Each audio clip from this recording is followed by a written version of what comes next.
Hi again, guys, and there's another thing here that I wanted to talk about quickly with you that I haven't talked, I think, that much about before.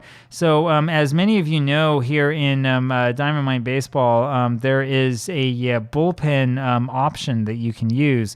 It's pretty interesting, right? This was very, very innovative for its time when it first came out, right? I don't know. It's possible that some of the board games that I haven't played have had some sort of like bullpen option, but it's something that most people hadn't really thought that much about.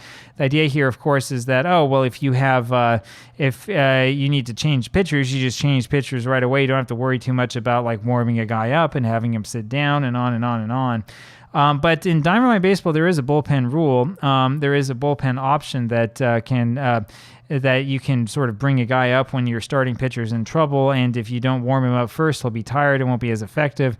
If you have him stand up and warm up too many times, it can also be detrimental, and so on and so forth, right? You're probably wondering then why I don't play with it. This rule, by the way, this option exists also in Out of the Park Baseball, OOTP, and also in Action PC Baseball. But as I've learned, all three of those games have the same problem, right?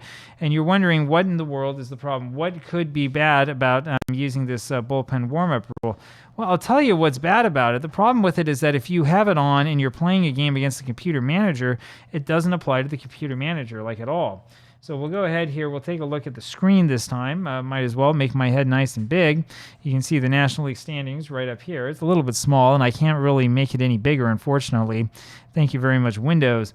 Bullpen warm-up rule. If you elect to use the bullpen warm-up rule for a game, you must send your pitcher to the bullpen prior to putting him on the mound. Must is actually wrong. You have a choice. You can put a guy in who hasn't been warmed up. He just won't be quite as effective. He'll get a little penalty. Following rules will apply. A relief pitcher must be warmed up for 2 batters before he is at full strength, which is interesting. If he is brought into the game before he's ready, he's not at his best for the first batter or 2. 2 batters is the rule. Notice that this has nothing to do with pitch count, which is interesting. I don't know if this is different for Action PC Baseball or for OOTP. In my experimentation with those games, though, I can tell you that I think that it's different. In OOTP, I think it may differ depending on the pitcher. A bullpen who warms up 4 or more times in a game will be tired when he enters the game, which is also interesting. If you have a really, really long extra inning game that might come into question, or that might come into play. At the end of a half inning, any pitcher who is warming up for the defensive team sits down while his team is at bat, which means you have to have him warm up again. At the end of a half inning, any pitcher who is warming up for the offensive team continues to warm up. This pitcher is available to be brought in during the team's defensive half inning, right? But the time between half innings counts as one batter faced for determining whether the pitcher is warm enough. This applies only to pitchers who are warming up for the offensive team, since the defensive team's pitchers automatically sit at the end of each half inning. Right, so there is also, so what this means basically, this isn't written in a way that is particularly understandable. What this means is that, let's say you are hitting and you take the lead in the game and you want to bring in your closer, right? You're going to want to bring him in while there are still 2 outs in the inning, right? So he's warming up for the batter who will make the 3rd out for you, and then he also gets the extra batter count for that time in between innings, and he can come in and he's warm. However, if you are going on, let's see here, if you were on defense and you had a guy warming up and then now you're going to go hit, then the pitcher you had warming up sits down while you're hitting, right? Now, if a pitcher is injured, the warm-up rules do not apply. Any pitcher may be brought in. That's because they give you extra time to warm up on the mound. These rules mean that you must think ahead. If you want to bring in a new pitcher for the next inning, you must warm him up while your team is at bat. While on defense, you must think at least 2 batters ahead, and you cannot warm pitchers up all the time just in case without tiring out your staff, which is all a good idea, right? It's pretty interesting. It adds a strategic element to the game. It means that, for example, the start of a half inning, you can't just bring in a pitcher who hasn't been warming up at all, which is actually realistic, right? And that is kind of the way it works in real life. However, note, the bullpen warm-up rule does not apply to teams handled by the computer manager, right? So that's the reason why we don't use it, right? That's the problem. That text is almost certainly too small for you to read. Again, my apologies for that. But this is the problem, right? Because if the bullpen warm-up rule only applies to me and doesn't apply to the computer, I'm giving myself a disadvantage. The computer can put any pitcher in that it wants. It can do whatever it wants. There's nothing stopping it, right? However, I cannot. I am limited by this rule, somewhat arbitrary rule. It's not an awful rule, right? But I'm limited by it nevertheless. And what that rule means is that if I really wanted to put in a certain guy who I forgot to warm up or whatever, it's tough luck for me. I'm out of luck and I can do nothing about it, right? That's the problem with this. That's the problem with the setup, and that's the problem with the rule.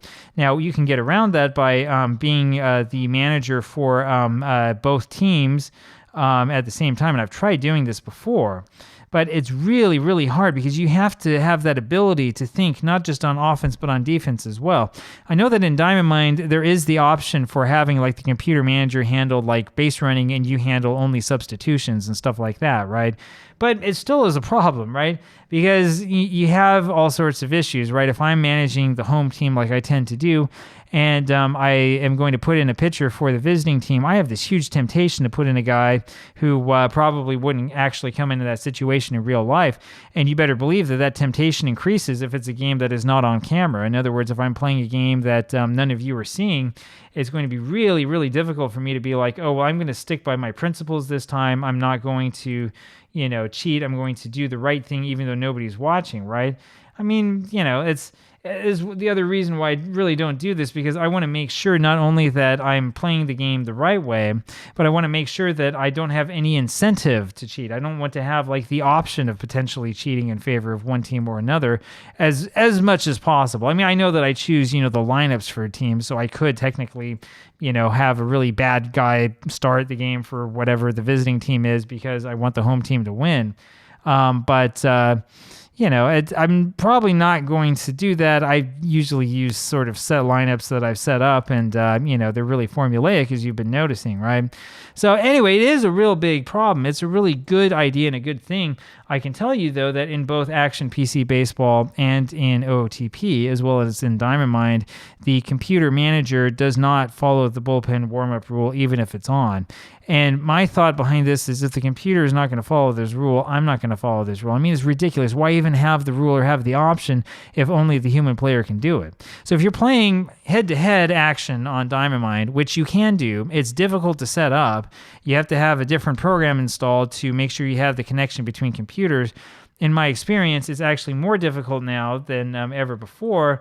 And the reason why it's more difficult is because I'm not even sure if the program that you have to use is like up to date today, right? That's the problem.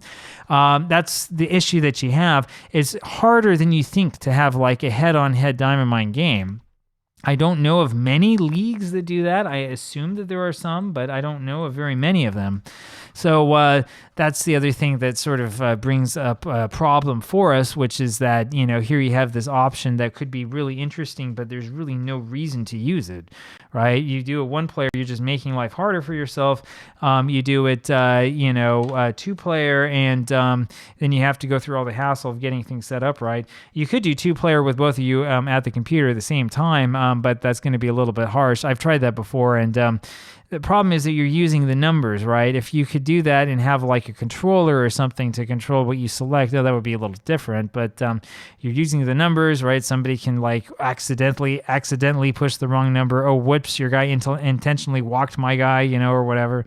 Yeah, it's a problem. Anyway, there you go. Those are my thoughts on the bullpen warm-up rule. I do think it's a good idea. I'm very interested to know if you play any board games that have this rule, because it would be interesting to see how it's put in and how it's implemented. Diamond Mind, I hate to say this because I do like the company. I like Tom Tippett, but Diamond Mind's implementation of this rule is actually pretty lazy. I'm not sure how much data he collected on how the bullpen is actually used. Among other things, he should have realized that you can have guys who are warm in the bullpen for a while, but who are no longer warming up, right? You can't really do that in Diamond Mind Baseball. It's kind of strange how it works.